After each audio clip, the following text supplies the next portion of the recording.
Allahu Akbar, Allahu Akbar.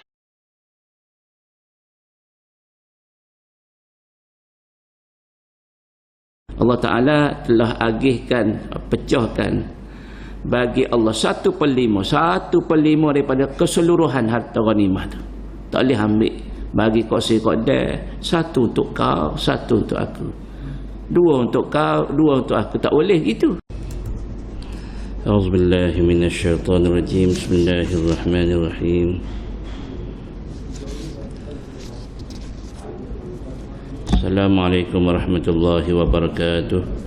Alhamdulillah wassalatu wassalam ala Rasulillah wa ala alihi wa ashabihi wa mawalah. Subhanaka la ilma lana illa ma 'allamtana innaka antal alimul hakim.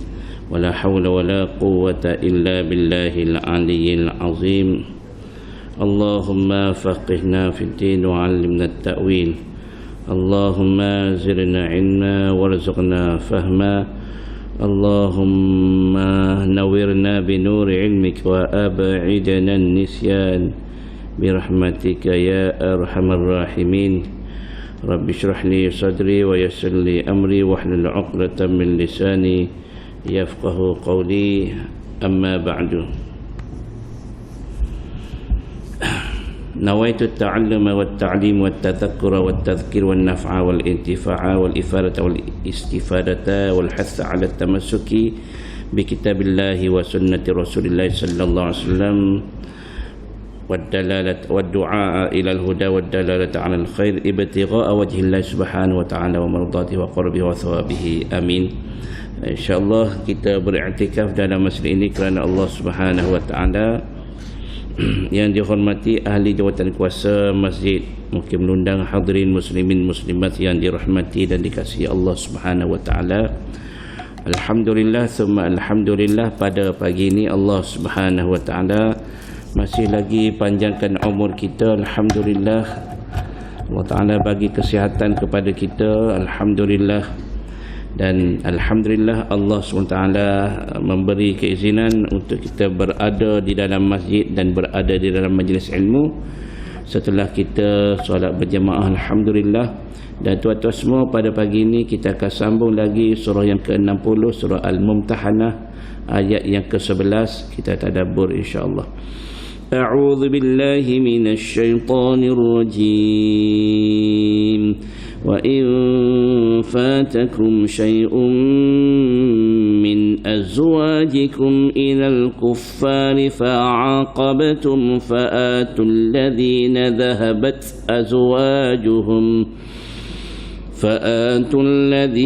ذَهَبَتْ أَزْوَاجُهُمْ مِثْلَ مَا أَنفَقُوا واتقوا الله الذي أنتم به مؤمنون.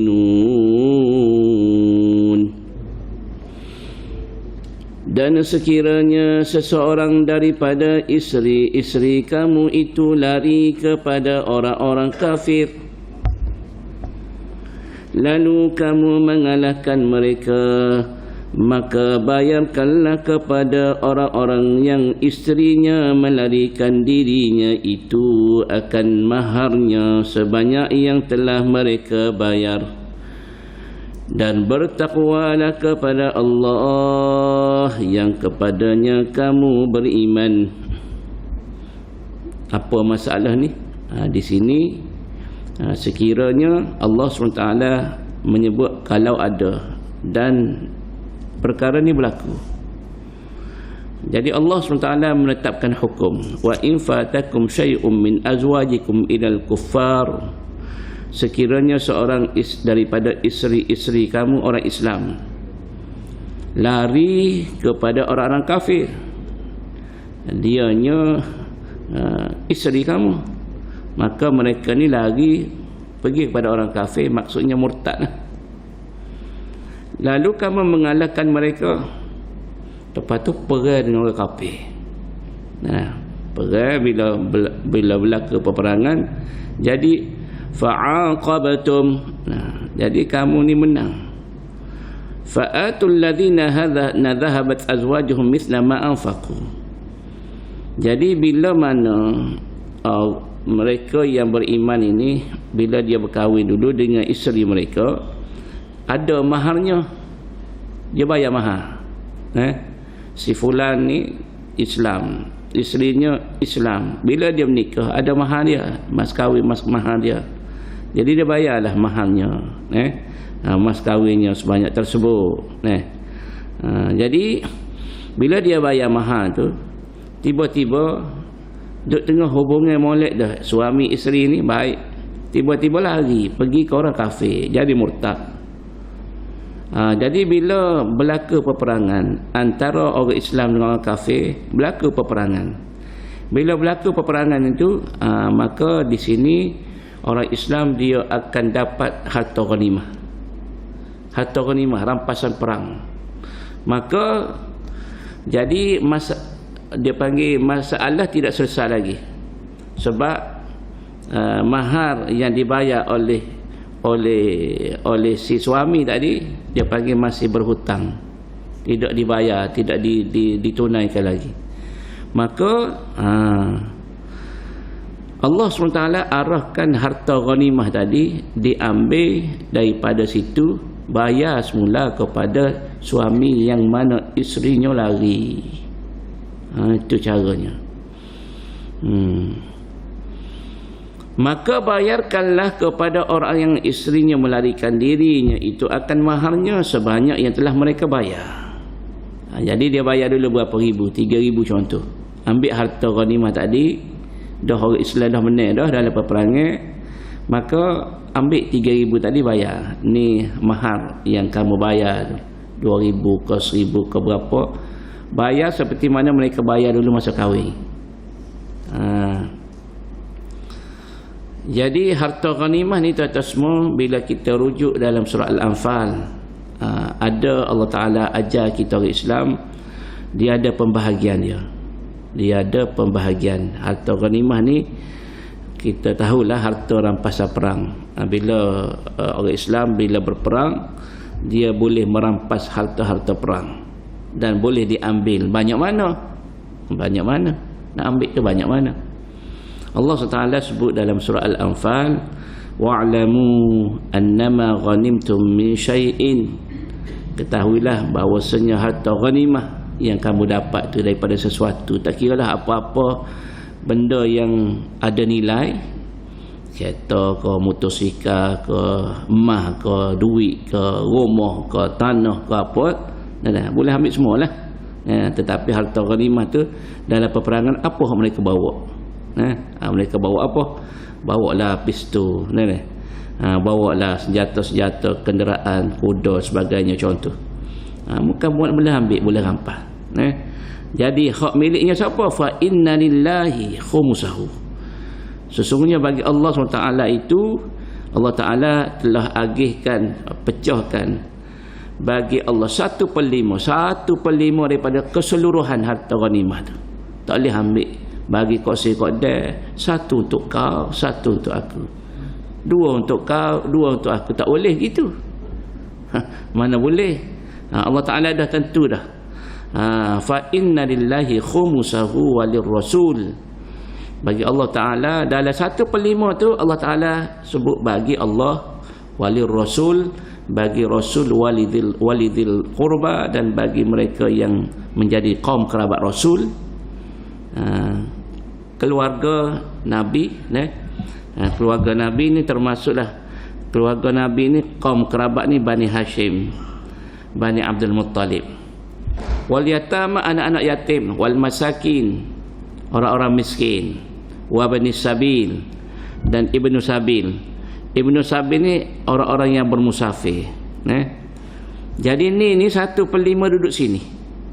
1/5 daripada keseluruhannya boleh bagi kepada golongan ini, golongan yang disebut dalam ayat surah Al-Anfal, ayat ke-41. Tuan-tuan tandalah surah Al-Anfal ayat 41. Itu cara nak membahagikan harta ghanimah yang Allah Ta'ala tentukan. Baik, lagi berbakinya 4/5. Kesemua ada 5/5, bahagian dia 5/5. 1/5 di sini. Di sini. Fa inna lillahi khumsahu wa lirrasul wa lidzil qurba wal yatama wal masakin wa ibnis sabil. Habis situ pembahagian untuk keseluruhan 1/5 di sini. Kalau tidak ada miskin, tak payah bagi. Ada yatim, bagi. Ada miskin, bagi. Baik. 1/5 di sini, 4/5 untuk siapa? 4/5 daripada keseluruhan harta ghanimah tadi ialah untuk mereka yang pergi dalam peperangan, yang hadir. A, B, C sampai Z contoh. Ni yang boleh 4/5. Orang lain tak boleh sebab dia tak hadir dalam peperangan. Tak hadir, mana boleh. Orang lain ni bermati-matian. Tiba-tiba tak hadir nak masuk dalam 4/5, tak boleh bagilah dia. Ini keuntungan duniawi yang Allah Ta'ala bagi atas dunia ni. Dia panggil dimaksudkan kepada ke dunia ini, maknanya Allah Ta'ala bagi atas dunia lagi halal, tidak haram, halal. Akhirat tu cerita lain pula. Itu ukhrawi, ada lagi habuan yang besar yang dijanjikan oleh Allah SWT. Tuan-tuan semua, dalam cerita ini disebut dalam tafsir Al-Khazin bahawasanya Ibn Abbas sebut ada enam orang isteri daripada orang Islam ni, muhajirin ini telah murtad, lari, tinggal tok lelaki dia tinggal tok lelaki dia ni Jadi bila berlaku peperangan, maka diganti balik mahal tadi kepada isteri dia lagi tadi. Inilah dia panggil ayat-ayat hukum, bagaimana Allah Ta'ala menentukan. Seterusnya Allah Ta'ala berfirman dalam ayat yang ke-12. Ya ayyuhan nabiyyu idza ja'akal mu'minatu yubayyi'naka 'ala an la yushrikna billahi shay'an wa la yasriqna wa la yaznin ولا يسرقن ولا يزنين ولا يقتلن أولادهن ولا يأتين ببهتان يفترينه بين أيديهن وأرجلهن ولا يعصينك في معروف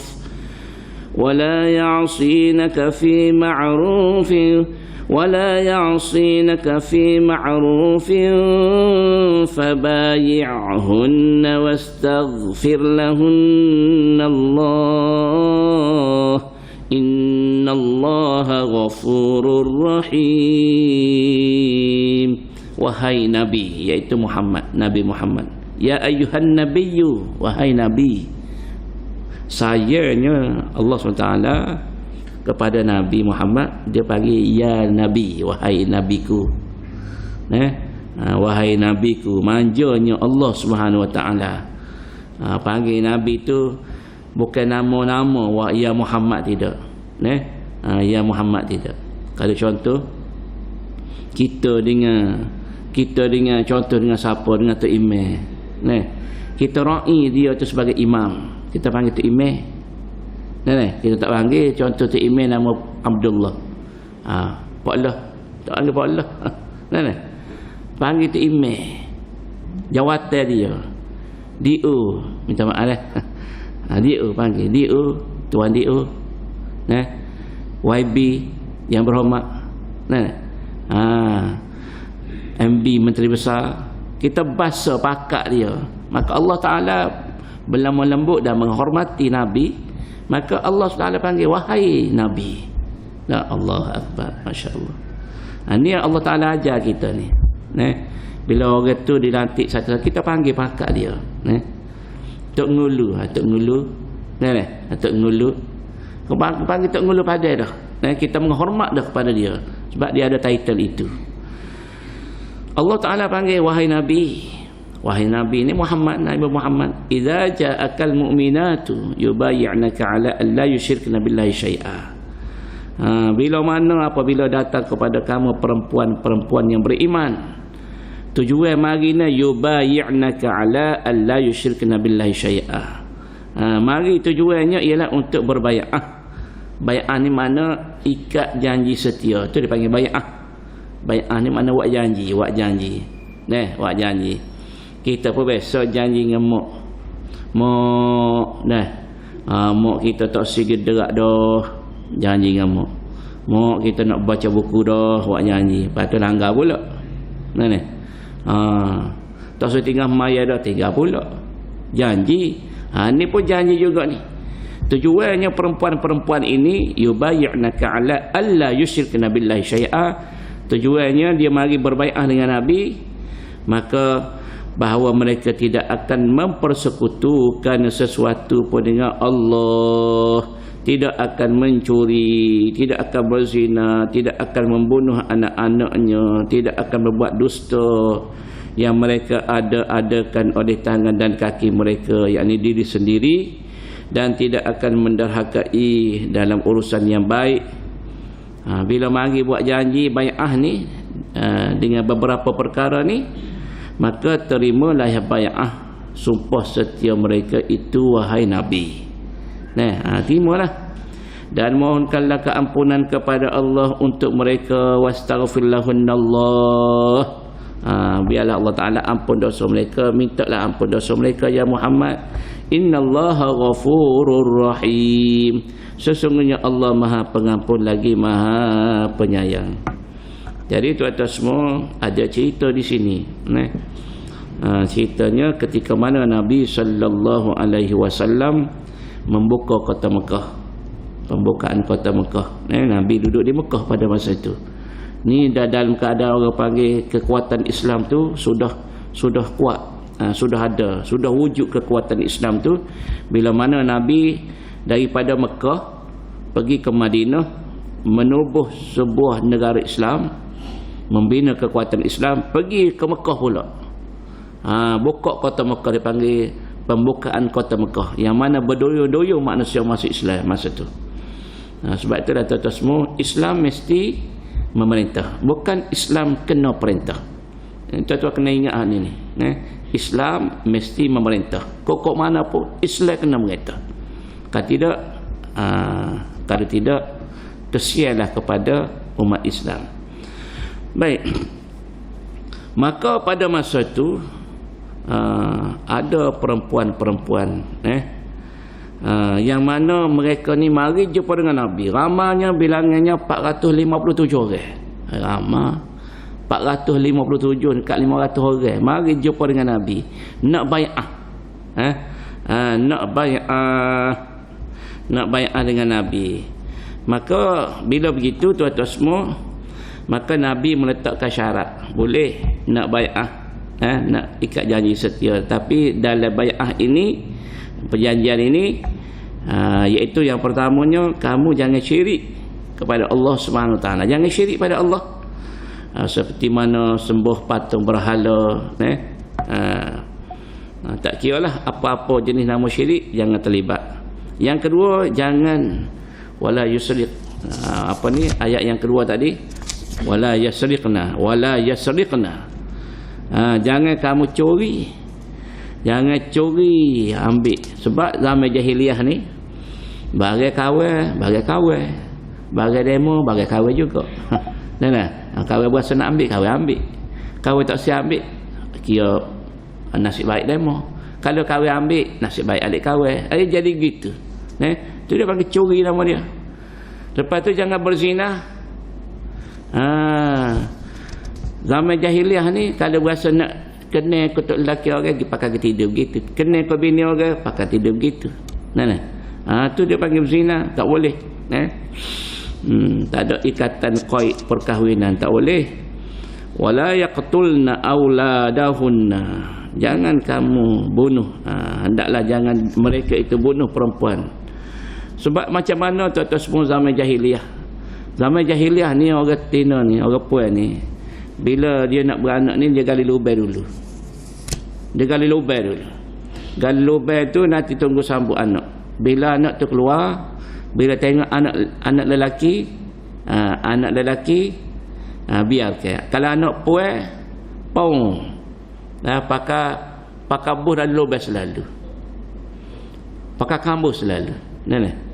Dahsyat kalau ada zaman ni. Kalau lagu tu berat pergi beranak nak cari gali lubang pakai tengok jantina laki puan anak tina bau lalu kambuh. Dahsyat. Lepas tu ada lagi ceritanya zaman jahiliah ni. Kalau di antaranya hok jenis hayah-hayah ni, dia tahan tu hok cerita orang puan sendiri dia buat tindakan lagu tu.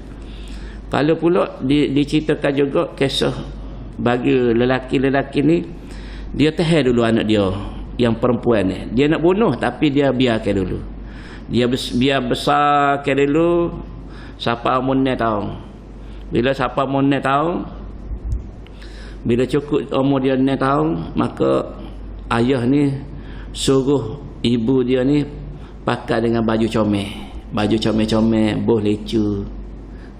Boh lecu, mandi comel-comel, pakai kemas macam kalau kita nak raya lah. Macam pakai raya, pakai molek-molek. Lepas tu dia pun bawa anak dia ni, hak puan ni, bawa anak dia. Dia suruh tengok dalam lubang tu tengok dalam lubang. Anak dia pun tengok lubang, pau dia tolak kat pau kambuh. Dahsyat dahsyat. Maka mereka ni buat janji dengan Nabi, jangan buat dah benda-benda ni. Benda-benda ni zaman jahiliah dulu kena tinggal semua. Ni disebut dalam Al-Quran Al-Karim, wala yaqtulna auladahunna. Jangan sesekali mereka perempuan-perempuan ini membunuh anak-anak. Lepas tu apa lagi? Jangan mereka membuat dusta yang mereka ada-adakan oleh tangan dan kaki mereka itu sendiri, umpamanya membangsakan anak pungutnya kepada suaminya. Kalau ambil anak-anak ni beng kepada suami, beng tak boleh. Zaman kita hari ni pun tak boleh. Kita ambil anak orang, tidak anak kita, kita pun beng kita. Siapa ketua beng kita? Jangan. Sebab apa? Sebab masa nikah kita jadi wali, tak sah. Tu jadi zina. Sebab tindakan jahil tadi. Ada orang buat lagu tu. Tak boleh. Dia kena bagi nama beng ayah dia. Beng ayah dia. Masa nak akad nikah tu baru kita tengok, oh bahaya ni. Bahaya ni terhasilnya anak luar nikah, zina. Baru panjangnya keturunan dia tu, mana kita kata wallahu akbar, tak sah tarah tu bunyi comel. Bunyi comel tak sah tarah. Tapi anaknya lahir daripada zina. Nauzubillah min dzalik. Dan yang kelimanya apa dia? Yang keenamnya, dan tidak akan menderhakaimu dalam urusan yang baik ma'ruf. Jadi tidak derhaka kepada Nabi dalam perkara-perkara yang baik, tak letak lah. Tak letak. Jadi tuan-tuan semua, di antaranya lagi Nabi juga suruh mereka ini mengucap dan semaya, zakat di rukun Islam tu, buat haji, buat ni dia panggil Nabi ajar. Lepas tu Nabi mandi, suruh mereka mandi janabah. Dan disebutkan ceritanya, disebutkan cerita bila mana perempuan-perempuan ni datang mari nak buat bai'ah dengan Nabi, maka Asma binti Yazid bin As-Sakan, dia kata ni perempuan-perempuan hok mari ni, orang puan ni mari nak bai'ah dengan Nabi, kena saleh lah bai'ah kan. Bai'ah ni makna buat janji, kena saleh lah. Maka Asma bin Yazid ni kata, saleh lah ya Rasulullah, saleh dengan mereka. Maka Nabi sallallahu alaihi wasallam jawab apa? Inilah usafihun nisa. Aku tidak akan saleh berjabat tangan dengan orang puan, tak boleh. Walakin akhudhu alaihinna ma akhadallahu alaihinna. Tapi hanya cukup aku buat janji, daripada mereka mengikut penjanjian yang Allah Ta'ala ambil daripada mereka. Cukup qada-qada tu. Mana mereka ucap depan aku janji setia ni. Tak payah nak salah. Ni kita kena ajar ni. Kena ajar dulu. Hamba ingat dulu budaya siapakah hari ni pun masih ada budaya bersalah laki puan demo bini orang kita tu lelaki orang nah. Jadi budaya salah ni dia kira tak apa berlaku. Tak boleh. Budaya salah ni lelaki sama lelaki, puan dengan puan. Jangan duk ajar bini kita bersalah dengan orang, anak-anak dara kita bersalah dengan orang, tak ajar. Minta maaf kalau hamba sebut. Kalau sekolah hamba ni start daripada pra sekarang ni, start daripada pra darjah 1 sampai darjah 6, semua ni jangan duk salah dengan cikgu ustaz, dengan cikgu ustaz lelaki. Jangan. Kita tak bagi salah, kita ajar jak bodoh lagi. Kalau di sekolah dan di rumah masing-masing lah pula ibu bapa kena ajar. Di luar kena ajar. Jangan salah. Tak boleh. Walaupun kecil pun tak boleh. Kita ajar dulu, kita ajar. Kita ajar. Kalau boleh ajar. Sebab takutnya terlekat. Pernah satu hari hamba ni dia ketika tu berada di negeri lain lah. Tak saya sebut negeri lah. Jadi salah di stadium ni. Di stadium ramai-ramai kita cikgu-cikgu ni. Duk salah ni sebab mari ni dalam keadaan orang panggil ada orang pakai topi, macam-macam topi. Salah tengok cikgu-cikgu salah. Dalam salah ramai-ramai tu tak pakai topi, tak kena ramai-ramai. Tengok lepas pada salah ni, sebab duduk tengah panas ni, salah pakai tengok tangan. Tengok ramai. Ada juga selit hok puai. Kita ingat kau jatuh belakang, muka pakai topi besar belakang, panas. Kata weh terlepas sore ada puai. Nak ayatnya budaya salah ni tak kira dia rumah belakang. Laki kau puai kau, tak boleh. Jadi tuan-tuan semua pernah ambo tarik tangan. Maka mereka cakap kata tidak ada adab, ustaz, tidak ada adab. Tidak meraih ke. Kata bukan masalah tidak meraih ke, hukum tu kata tak boleh. Kita tengok puas tak boleh. Ajar diri kita. Bukan nak kata kita tu baik, kita kena ajar diri kita. Kerana Nabi sallallahu alaihi wasallam sebut inilah usafihun nisa. Aku tak akan salah dengan orang puas. Sebab haram hukumnya, kecuali dia tu anak kita, isteri kita, mak saudara kita, sepupu dah tak boleh dah. Maka tuan-tuan semua, maka inilah di antaranya berlaku peristiwa yang Allah Ta'ala ceritakan zaman Nabi dulu, yang yang berlaku, yang diajak oleh Allah Ta'ala kepada Nabi Muhammad sallallahu alaihi wasallam, hukum hakam yang ada dalam surah Al-Mumtahanah, dalam ayat yang kita baca 11 dengan 12, dan akhir sekali ayat yang terakhir kita akan khatamkan surah ni pada hari ini.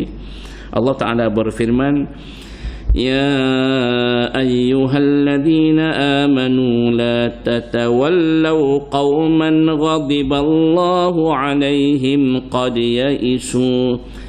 ya'isu minal akhirati kama ya'isal kuffaru min ashabil qubur. Cerita hujung sekali sebut pasal kubur. Ya Allah dah tu. Mula-mula duduk atas muka dunia, akhir sekali duduk ada kubur. Habislah ceritanya. Jadi ayat ni sebut cerita pasal kubur hujung sekali.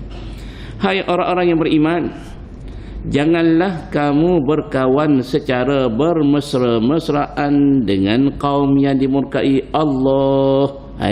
Allah Ta'ala sebut dah dulu ayat pertama. Jadi Allah Ta'ala kapik.